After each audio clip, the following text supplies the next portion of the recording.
I want to stop and just say this. Very important. Especially for you young men. You have to decide. Are you going to be a man of God and a preacher of the gospel? Or are you going to be a little boy with a laptop who knows enough about marketing in order to build a church that looks like nothing more than a Six Flags over Jesus? What are you going to do with your life? Stay pure and clean and loyal to the gospel. Do one thing. Preach the gospel. Be like O.G. Campbell Morgan, who when he walked up into the steps, the pulpit of Westminster, he would think to himself, like a sheep before his shearers. He knew, like a lamb led to slaughter, he knew that unless God moved through the preaching of God's truth, all his preaching would be in vain. But he also knew from Scripture and own experience that God blesses the preaching of the gospel. It is the power of God unto salvation. And it is the only power. And that is why Paul could preach. Now I want you to think about something for a moment. I can't take you there. It's in my mind. I've never been able to express it correctly. But just imagine for a moment.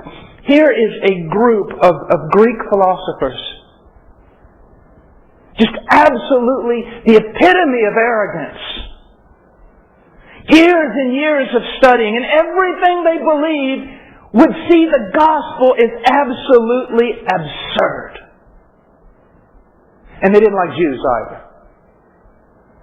And then here comes Paul, a man of no appearance, of no stature. Greeks prided themselves in eloquence. Eloquence could beat out logic.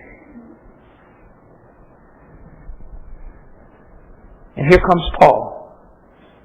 Everything he says to them is illogical. Everything he says to them is atheistic and blasphemy. Everything he says to them, he says basically in the wrong way. He was not a man of eloquence. He had no personality power. No leadership skills. He had nothing. And he comes in there, this ragged, tagged tent maker. And he preaches the gospel of Jesus Christ and men follow him out. That's only explained by this. God saves men through the preaching of the gospel. Now just think for a moment, like my wife's always saying, think, Pooh, think. Just think for a moment. It's impossible for them to believe that. It is impossible. It wouldn't matter how you package the gospel. It would be absolutely impossible for those Greeks to believe what Paul is saying. And how come they left and followed him? How come they were willing to die for the message that should have been absurd to them? I'll tell you why. Because when Paul preached the gospel, God regenerated their hearts. That's how. And that's how all men get saved. There's a lot of apologetic out there today that's just pretty much worthless. It's really fancy, but it's not worth much. Presenting evidence after evidence. And then thinking to convince men through the evidence. Let's go for a moment to the Aguaruna tribe in Condorcanqui, in the dark jungles of Peru. Let's go for a minute to the mountain men of northern Ayabaca, who suffer for the cause of Christ. Most of them have less than a second-grade education, can barely read. Yet they are willing to suffer humiliation, canings, urine poured on their head publicly in the plaza. They are willing to suffer every manner of thing. Right now, 2 of our men are over in Asia in the 1040 window checking on missionaries. A few months ago, one missionary was poisoned to death. He could not give you one bit of evidence that demands a verdict. So why are these guys believing this? Men become converted and believe the gospel not because you can present clever arguments to them.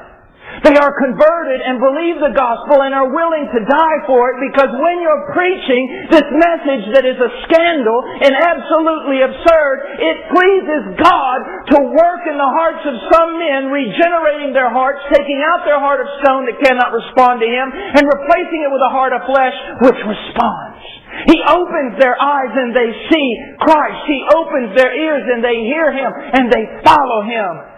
Their faith is not built on 10 reasons, historical reasons of why we believe Jesus resurrected from the dead. Their faith is built on the fact that God supernaturally showed up and revealed Himself to them and told them, "'Tis true. 'Tis true." Cut yourself off from the arm of the flesh. Don't hope in arguments. Don't hope in relevant packaging. Don't hope in new facilities. Don't hope in turning your church into a coffee house. Hope in the preaching of the gospel and the exposition of the Scripture. Because men will be converted through that. Through that. Now, he says, "I am not ashamed of the gospel, for it is the power of God." In seminary Greek, the word is dunamis. I prefer to use the modern pronunciation in Greek. It seems to go better. It's easier to read it that way. Dynamis. From which we get the word dynamite. An explosive, powerful thing.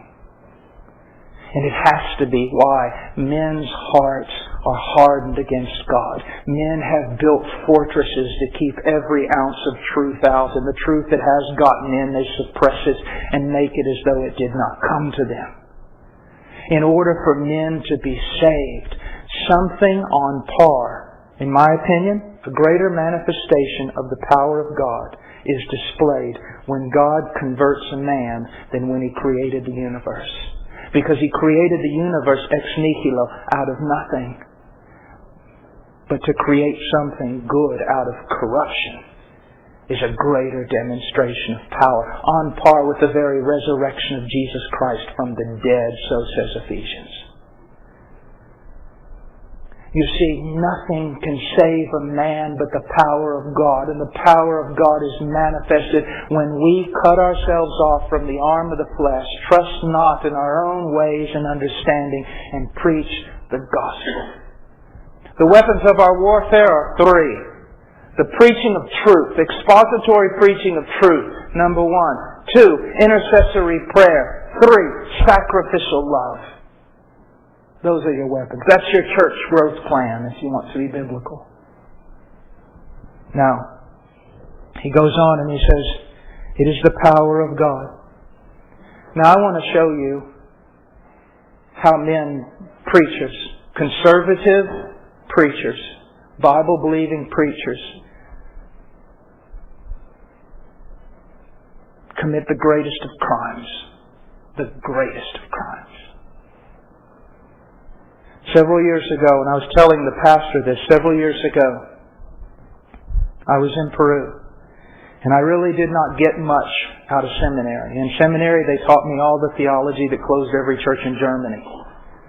So it wasn't very helpful. It wasn't until Peru that I began to study the Word. And then an uncle of mine who was very sound slipped in some good books into a suitcase one day. And I remember coming across a book by Ernie Reisinger called Today's Evangelism. And I began to read it. I got halfway through that book, and this is no exaggeration, I'm not speaking evangelistically, this is true. I fell out of that chair with such the fear of God upon my life, and I pressed my face into those old boards of that room in the city of Lima. 3rd floor of an old building we were using for a church. I pressed my face as far into those boards as they could get in fear as I could get.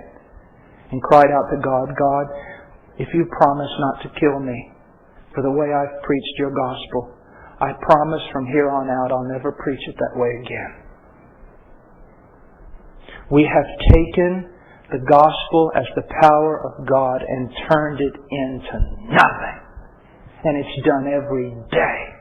I'm not talking about liberal preachers, I'm talking about conservative preachers, and I'm not talking about conservative preachers outside of our denomination. I tell you, the Southern Baptists and other Baptists are probably the worst.